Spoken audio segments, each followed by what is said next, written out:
बिस्मिल्लाहिर्रहमानिर्रहीम अस्सलाम वालेकुम। आज का हमारा टॉपिक जॉन डन। तो बढ़ते हैं स्क्रीन की तरफ। आज के टॉपिक में समझेंगे जॉन डन की कंप्लीट बायोग्राफी को, इनकी लाइफ हिस्ट्री को, इनके फेमस लिटरेरी वर्क्स को और जॉन डन के राइटिंग स्टाइल को कि ये किस तरह से लिखा करते थे और अपनी राइटिंग्स के अंदर कौन कौन से फिगर ऑफ स्पीच का यूज़ किया करते थे। इसके बाद इनके करियर को देखेंगे कि किस तरह से इन्होंने अपना करियर शुरू किया और लास्ट के ऊपर ये भी समझेंगे कि जॉन डन को मेटाफिजिकल पोइट क्यों कहा जाता है। सबसे पहले इनको मेटाफिजिकल पोइट किन्होंने कहा था और किस वजह से कहा था, इसे भी देखेंगे। Life history. जॉन डन, जिनका लाइफ पीरियड 22 जनवरी 1572 से लेकर 31 मार्च 1634 तक है। जॉन डन जनवरी 1572 को इंग्लैंड के सिटी लंदन में पैदा हुए हैं और इस हिसाब से ये ब्रिटिश पोइट हुए। अब याद रखिएगा कि दुनिया के हर पोइट का कंट्री और सिटी इसलिए बताया जाता है ताकि ये मालूम किया जा सके कि वो दुनिया की किस सिविलाइजेशन से बिलोंग करता है। आया कि वो ग्रीक सिविलाइजेशन से बिलोंग करता है, ब्रिटिश सिविलाइजेशन से बिलोंग करता है, एशियन सिविलाइजेशन से बिलोंग करता है। इसकी वजह यह है कि एक लिटरेरी वर्कर जो भी अपना वर्क लिखता है उसके वर्क के अंदर उस सिविलाइजेशन के इम्पैक्ट हमें देखने को मिलते हैं। इसलिए फर्स्ट प्रायोरिटी के ऊपर हमें हर पोइट की सिविलाइजेशन का पता होना चाहिए। His father named was John Donne and he was a merchant and his mother name was Elizabeth Heywood. Elizabeth Heywood was daughter of John Heywood and we know about the John Heywood was the great playwright in history of English literature. यानी John Donne के father का नाम भी John Donne ही है। इस lecture से पहले हमने जॉन मिल्टन की बायोग्राफी को डिस्कस किया था जिसके अंदर हमने सेम केस यही देखा था कि जॉन मिल्टन के फादर का नाम भी जॉन मिल्टन ही है और इसके ऊपर हमने बड़ी डिटेल डिस्कशन की थी कि क्रिश्चियन रिलीजन के अंदर मोस्टली ऐसा होता है कि जो नाम फादर का होता है वही नाम सन का रख दिया जाता है, लेकिन इनके साथ सीनियर, जूनियर या 1 और 2 लगाकर इनकी आइडेंटिफिकेशन की जाती है। जिस तरह से हमने जॉन मिल्टन के फादर को कहा था जॉन मिल्टन सीनियर ताकि दोनों की आइडेंटिफिकेशन हो सके, सेम केस यहाँ पर भी हम जॉन डन के फादर को कहेंगे जॉन डन सीनियर और जो इसका सन है यानी जो हमारा जॉन डन है इसे कहेंगे जॉन डन जूनियर, या फिर इसके फादर को हम जॉन डन फर्स्ट और इसे जॉन डन सेकंड भी कह सकते हैं। जॉन डन के फादर एक मर्चेंट यानी ताजर थे और सबसे दुख की बात यह है कि 1576 के अंदर जॉन डन के फादर की डेथ हो जाती है। देखें, जॉन डन 1572 के अंदर पैदा हुए हैं जबकि इनके फादर की डेथ 1576 के अंदर हो गई है। यानी अभी जॉन डन सिर्फ 4 साल के ही हैं कि सर से फादर का साया उठ जाता है और इनकी मदर जिनका नाम एलिजाबेथ हैवुड है not capable to bring up her child, यानी अपने बच्चे की अकेली परवरिश करने के काबिल नहीं होती। अब एलिजाबेथ हैवुड अपने हस्बैंड की डेथ के कुछ ही महीनों बाद डॉक्टर जॉन से शादी कर लेती हैं। डॉक्टर जॉन जिनके पहले ही 3 बच्चे होते हैं और इनकी वाइफ भी पहले से एक्सपायर हो चुकी होती है, यानी दोनों एक जैसे ही होते हैं। 1583 में जॉन डन को हार्ट हॉल नाम की जगह पर स्टडी के लिए भेजा जाता है और इस वक्त जॉन डन की उम्र होती है सिर्फ 11 साल और ये जो हार्ट हॉल कॉलेज है इसे आज की तारीख में हार्टफोर्ड कॉलेज एक्सफोर्ड के नाम से याद किया जाता है, यानी ये एक्सफोर्ड यूनिवर्सिटी का ग्रुप कॉलेज बन चुका है। हार्ट हॉल में जॉन डन बड़ी मेहनत के साथ 3 इयर्स तक स्टडी करते हैं और इसके बाद ये यूनिवर्सिटी ऑफ कैम्ब्रिज की तरफ चले जाते हैं। याद रखिएगा कि हार्ट हॉल जिसे आज की डेट में हार्टफोर्ड कॉलेज एक्सफोर्ड कहा जाता है, ये एक्सफोर्ड यूनिवर्सिटी नहीं गए बल्कि ये उस कॉलेज में 3 साल पढ़ने के बाद चले गए हैं फिर यूनिवर्सिटी ऑफ कैम्ब्रिज के अंदर, और John Donne university of Cambridge के अंदर फिर 3 साल तक मज़ीद पढ़े हैं। लेकिन अफसोस की बात यह है कि जॉन डन को यूनिवर्सिटी डिग्री देने से इनकार कर देती है। इसकी पहली वजह यह है कि ये रोमन कैथोलिक फैमिली से बिलोंग करते हैं और दूसरे नंबर पर ये ऑथ ऑफ सुप्रीमेसी लेने से इनकार कर देते हैं।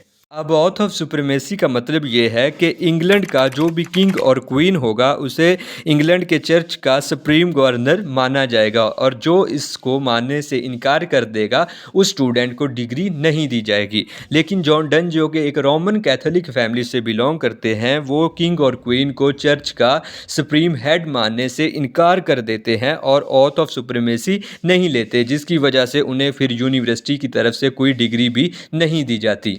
हिस्ट्री ऑफ इंग्लिश लिटरेचर की सीरीज़ को पढ़ते हुए हमने देखा था कि हेनरी एट ने 1534 के अंदर ऑथ ऑफ सुप्रीमेसी को इंट्रोड्यूस करवाया था, और जिसके बाद इसकी बेटी मैरी वन ने इसे ख़त्म भी कर दिया था जब वो क्वीन बनी थी। और इसके बाद मैरी वन के बाद जब एलिज़ाबेथ वन क्वीन बनती है इंग्लैंड की, तो वो दोबारा से ऑथ ऑफ सुप्रीमेसी को कंटिन्यू कर देती हैं।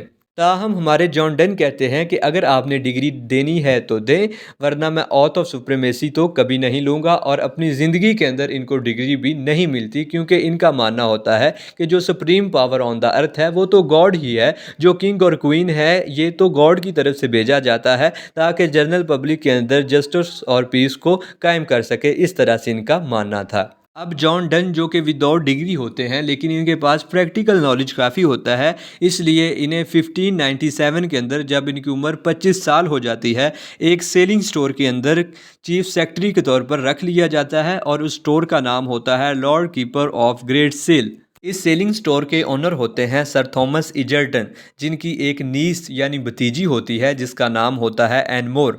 जॉन डन को इस सेलिंग स्टोर में काम करते हुए एन मोर के साथ प्यार हो जाता है, और सच्चा वाला प्यार हो जाता है, क्योंकि जब एन मोर की डेथ हो जाती है तो ये दूसरी शादी भी नहीं करते और ना ही किसी दूसरी लड़की को छूते हैं, बल्कि इनके गम में ही अपने फेमस वर्क जो हैं वो लिखते जाते हैं। इन तमाम चीज़ों को हम स्टेप बाय स्टेप आगे डिस्कस करते हैं। बहरहाल जॉन डन को एन मोर से प्यार हो जाता है, और एन मोर को भी जॉन डन से लव हो जाता है। अब सर थॉमस इजर्टन जो कि इस सेलिंग स्टोर के ऑनर हैं, वो तो कभी भी इस बात के लिए नहीं मानेंगे कि एक मामूली सा वर्कर यानी चीफ सेक्रेटरी सेलिंग स्टोर का वो मेरी नीस के साथ, मेरी भतीजी के साथ शादी कर ले। इस डर से एन मोर और जॉन डन दोनों छुपकर एक प्रीस्ट के पास जाते हैं जिसका नाम होता है सैमुअल ब्रोक, और उसे जाके कहते हैं कि हम एक दूसरे से प्यार करते हैं और हमने एक दूसरे से शादी करनी है। तो प्रीस्ट इन दोनों की शादी करवा देता है, और जहाँ पे अटेंडेंस की विटनेस को पूरा करना होता है वहाँ पर ये अपने सिग्नेचर कर देता है, जो ये प्रीस्ट होता है सैमुअल ब्रोक। अब नाम याद रखिएगा, क्योंकि इस प्रीस्ट की भी शामत आनी है जब इनकी फैमिली को पता चलना है कि इसने इन दोनों की शादी करवाई है। आखिर कब तक दोनों लव मैरिज को छुपा कर रखते?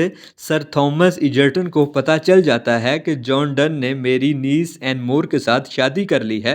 नीस का मतलब यानी इसकी जो भतीजी होती है। अब ये एन मोर के फादर, जिसका नाम जॉर्ज मोर होता है, उसे बुलाता है कि आपकी डॉटर एन मोर ने मेरे सेलिंग स्टोर के चीफ सेक्रेटरी जॉन डन के साथ छुप कर शादी कर ली है। ये सुनकर एन मोर के फादर जॉर्ज मोर भी भागे चले आते हैं, और आते ही जॉन डन को फ्लीट प्रिजन यानी एक जेल के अंदर इसको अरेस्ट करवा के भिजवा देते हैं, और कहते हैं कि इन दोनों की शादी किसने करवाई थी वो विटनेस तो लेके आओ। तो फिर नाम आता है सैमुअल ब्रोक, जो कि प्रीस्ट होते हैं जिन्होंने इन दोनों की शादी करवाई होती है, उसे भी उठा के लाया जाता है। और सैमुअल ब्रोक से कहते हैं कि आप प्रीस्ट हैं, चले आपने शादी तो करवा दी, आपने जो विटनेस की अटेंडेंस है वो क्यों पूरी की है, आप कौन होते हैं? तो इसलिए सैमुअल ब्रोक को भी जेल के अंदर भेज दिया जाता है। और बाद में एन मोर अपने फादर जॉर्ज मोर से कहती है, सर थॉमस इजर्टन से भी कहती है कि मैं जॉन डन के बगैर नहीं रह सकती। तो इसकी वजह से कुछ ही देर के बाद जॉन डन और एन मोर की जो शादी होती है इसे वैलिड कर दिया जाता है, और जॉन डन को भी प्रिजन से रिलीज कर दिया जाता है। परेशान मत हो, जो हमारे प्रीस्ट सैमुअल ब्रोक हैं उन्हें भी छोड़ दिया जाता है। और सैमुअल ब्रोक से कहा जाता है कि आइंदा आपने विटनेस अटेंडेंस को पूरा नहीं करना, मैरिज तो आप करवा सकते हैं। सैमुअल ब्रोक कहता है जी ठीक है। अब एन मोर और जॉन डन दोनों 16 साल यानी 16 ईयर्स एक दूसरे के साथ मिलकर ज़िंदगी गुजारते हैं, और इनके पास 12 चिल्ड्रन यानी 12 बच्चे पैदा होते हैं। और आखिर में एन मोर की जब डेथ होती है, तो वो जब 12वें बच्चे को, 12 वाले बच्चे को जन्म दे रही होती हैं, तो वो स्टिल बॉर्न बेबी पैदा होता है, यानी पहले से ही मरा हुआ बच्चा। और इससे पहले भी उनके एक दो बच्चे इस तरह से पैदा हुए थे, और कहा जाता है कि इसी की वजह से वो स्ट्रेस लेकर मर जाती हैं, उनकी डेथ हो जाती है। जॉन डन अपनी वाइफ एन मोर की डेथ के बाद बहुत ज़्यादा सैड हो जाते हैं, और ये अपने बच्चों की कसम उठाते हैं कि मैं इसके बाद शादी नहीं करूँगा, यानी मैं एन मोर के बाद अब दूसरी कोई शादी नहीं करूँगा। याद रखिएगा, इसे नोट कर लें कि जॉन डन हो, जॉन मिल्टन हो, दुनिया का कोई भी पॉइंट हो, जब वो अपनी लाइफ के अंदर अपने साथ होने वाले हादसात को देखता है ना, तो तब उसके राइटिंग स्टाइल के अंदर भी चेंजेस आती हैं और उसकी थिंकिंग के अंदर भी चेंजेस आती हैं, और जो वो लिखता है ना उसके अंदर भी काफ़ी हद तक फिर चेंजेस देखने को मिलती हैं। इसलिए जो हम पोइट की बायोग्राफी पढ़ रहे हैं, जॉन मिल्टन की इससे पहले हमने बायोग्राफी कवर की है, आज जॉन डन की कर रहे हैं, तो इनके अंदर आप देखते जाएंगे कि किस तरह से उनकी वाइफ की, उनके फ्रेंड्स की, उनके जो करीबी लोग हैं, जब उनकी डेथ होती है तो वो किस तरह से उनके राइटिंग स्टाइल में चेंजेस आती हैं, और जब वो अर्लीस्ट स्टेज के अंदर यानी शुरू शुरू के ऊपर लिखना शुरू करते हैं तो उनका जो टॉपिक होता है, जिस चीज़ को वो फॉलो करते हैं, वो प्रॉब्लम्स ही होती हैं सोसाइटी के अंदर, लेकिन बाद में जैसे जैसे वक्त गुजरता है उनका राइटिंग स्टाइल किस तरह से चेंज होता जाता है। तो ये हर पॉइंट के साथ होता है, इस चीज़ को आपने नोट करना है और इसी हिसाब से हमने चलना है। और इन्होंने होली सोनेट 17 भी अपनी वाइफ की डेथ के गम में ही लिखी हैं, लव एंड लॉस, और इस तरह के इसके अंदर थीम देखने को आते हैं। 1602 के अंदर जॉन डन को पार्लियामेंट के मेंबर्स में भी इंक्लूड कर दिया जाता है, यानी इनको एमपी बना दिया जाता है, लेकिन इनको ऐसा ओहदा दिया जाता है जिस पर कोई सैलरी नहीं दी जाती, यानी नॉट पेड इनको सीट दी जाती है। 1603 के अंदर हमें पता है कि क्वीन एलिज़ाबेथ की डेथ हो जाती है, जिसे हिस्ट्री ऑफ इंग्लिश लिटरेचर की सीरीज़ में बड़े अच्छे से हमने कवर किया हुआ है। अगर आपने वो वीडियो लेक्चर नहीं देखा तो उसे ज़रूर देख लीजिएगा। अब क्वीन की डेथ के बाद जॉन डन अपने रिच फ्रेंड्स के लिए कुछ ऐसे वर्क्स लिखते हैं जिसकी वजह से इनकी फाइनेंशियल कंडीशन जो है वो स्टेबल होना शुरू हो जाती है, वो इन्हें पैसे वगैरह देते हैं। क्वीन एलिज़ाबेथ की डेथ के बाद जेम्स फर्स्ट जो है वो इंग्लैंड का किंग बनता है, और हमें पता है कि ये स्कॉटलैंड का किंग होता है, और स्कॉटलैंड में इसे जेम्स सिक्स कहा जाता है, और जैसे ही ये इंग्लैंड का आकर किंग बनता है तो इसे जेम्स फर्स्ट कहा जाता है, यानी जेम्स सिक्स कहा जाता है जेम्स फर्स्ट को स्कॉटलैंड के अंदर, और इंग्लैंड के अंदर जेम्स सिक्स को जेम्स फर्स्ट कहा जाता है। जेम्स फर्स्ट जॉन डन के लिखे हुए वर्क्स को बहुत ज़्यादा लाइक करता है। देखें, जिसके वर्क्स से किंग खुश हो, रिच फ्रेंड खुश हो, यानी हाई सोसाइटी क्लास खुश हो, तो उसे कुछ ना कुछ फ़ायदे भी हो जाते हैं। 1621 के अंदर जॉन डन को Dean of Saint Paul church of England मुकर्रर कर दिया जाता है। सेंट पॉल चर्च अब भी इंग्लैंड के अंदर मौजूद है, बहुत बड़ा चर्च है, इसका इसे डीन बना दिया जाता है, जिसकी बहुत ज़्यादा सैलरी होती है, यानी इसे अच्छी खासी सैलरी दी जाती है, जिसकी वजह से इसकी financially condition. Writing style, John Donne की अर्लीस्ट पोइम को देखा जाए तो इसके अंदर इन्होंने ट्रुथ के ऊपर लिखा है, यानी जिस तरह से ये सोसाइटी को देखते थे इन्होंने वैसा ही लिखा है। इसके अंदर इन्होंने development knowledge of English society के बारे में लिखा है, और इन्होंने क्रिटिसाइज़ किया है सोसाइटी की प्रॉब्लम्स को, जिस तरह से करप्शन सोसाइटी के अंदर चल रही है, इन चीज़ों को इन्होंने अपनी अर्लीस्ट पोइम के अंदर क्रिटिसाइज़ किया है। इसके अलावा जॉन डन अपने राइटिंग स्टाइल के अंदर कॉन्सीट का यूज़ किया करते थे, यानी मेटाफर का यूज़ किया करते थे। मेटाफर ये वही है जो हमने फिगर ऑफ स्पीच के अंदर पढ़ा है, जिस यानी सिमिली मेटाफोर। इसके अंदर दो चीज़ों को आपस में एक दूसरे के साथ तशबीह दी जाती है, लेकिन एज और लाइक जैसे वर्ड्स का यूज़ नहीं किया जाता। और जो अनकन्वेंशनल मेटाफर होता है ये थोड़ा सा डिफरेंस है, यानी इसके अंदर ऐसी चीज़ों को तशबीह दी जाती है, इस तरह से चीज़ें दिखाई जाती हैं जो कि हकीकत के अंदर एग्जिस्ट नहीं करती, यानी बाय योर द वर्ड्स जाकर चीज़ें दिखाई जाती हैं। अनकन्वेंशनल मेटाफर को एक एग्जाम्पल से अच्छे से समझते हैं। जैसे जॉन डन का मानना इस तरह से था कि एक मच्छर जो कि एक मेल को काटता है और इसका खून अपने अंदर ले लेता है, फिर जाकर वही मच्छर एक फीमेल को काटता है और इसका खून भी अपने अंदर ले लेता है। अब मेल और फीमेल दोनों का खून अंदर मौजूद है मच्छर के, तो इस तरह से जॉन डन कहते थे कि इन दोनों ने अब सेक्स कर लिया है, इस तरह से उनका मानना था। हालांकि ऐसा होता नहीं है। इस तरह से अनकन्वेंशनल मेटाफर के अंदर बियॉन्ड द वर्ड जाके चीज़ों को डिस्क्राइब किया जाता है। और याद रखिएगा कि साइंटिफिक रिसर्च के मुताबिक जो नर मच्छर होता है वो कभी भी किसी को नहीं काटता, जो मादा मच्छर होती है ना वही काटती है। ये वैसे जनरल नॉलेज के लिए बताया, लिटरेचर में इसका कोई इतना खास रोल नहीं है। इसके अलावा जॉन डन ने अपने एक फेमस वर्क द कैनोनाइजेशन के अंदर मेटाफिजिकल कॉन्सीट का यूज़ किया है, जिसके अंदर एक वर्ड्स के ज़रिए से ये बात कहते हैं कि जो दो लवर्स होते हैं जो आपस में एक दूसरे से लव करते हैं, जब उनकी डेथ हो जाती है तो उनकी जो सोल होती हैं, उनकी रूहें होती हैं, वो आपस में मिल जाती हैं, यानी दोनों का एक ही वजूद हो जाता है। इस तरह से द कैनोनाइजेशन के अंदर इन्होंने मेटाफिजिकल कॉन्सीट का यूज़ किया है। और अपने वर्क फॉरबिडिंग मॉर्निंग के अंदर भी जॉन डन डन ने मेटाफिजिकल कंसीट का यूज़ किया है, जिसके अंदर इसने दो लवर्स को एक कंपास के ज़रिए से बताया है कि जिस तरह से एक कंपास ऊपर से उसका सिरा एक ही होता है लेकिन नीचे से उसके जो दो वो लेग्स होती हैं वो अलग-अलग से होती हैं, इस तरह फॉरबिडिंग मॉर्निंग के अंदर इन्होंने मेटाफिजिकल कंसीट का यूज़ किया है। इसके अलावा एक होता है पेट्रार्कियन कंसीट, जिसके अंदर जो चीज़ें डिस्क्राइब की जाती है ना उनकी एग्जाम्पल हमें इसी वर्ड के अंदर मिल जाती है, यानी उसके अंदर चीज़ें बायॉन्ड द वर्ड जाके हमें देखने की ज़रूरत नहीं पड़ती। तो इसका यूज़ जॉन डन ने इतना ज़्यादा नहीं किया, इन्होंने मेटाफिजिकल कंसीट का ही यूज़ किया है। पेट्रार्कियन कंसीट या पेट्रार्कियन मेटाफिजिकल का इसलिए बताया है ताकि आपको दोनों का नॉलेज हो।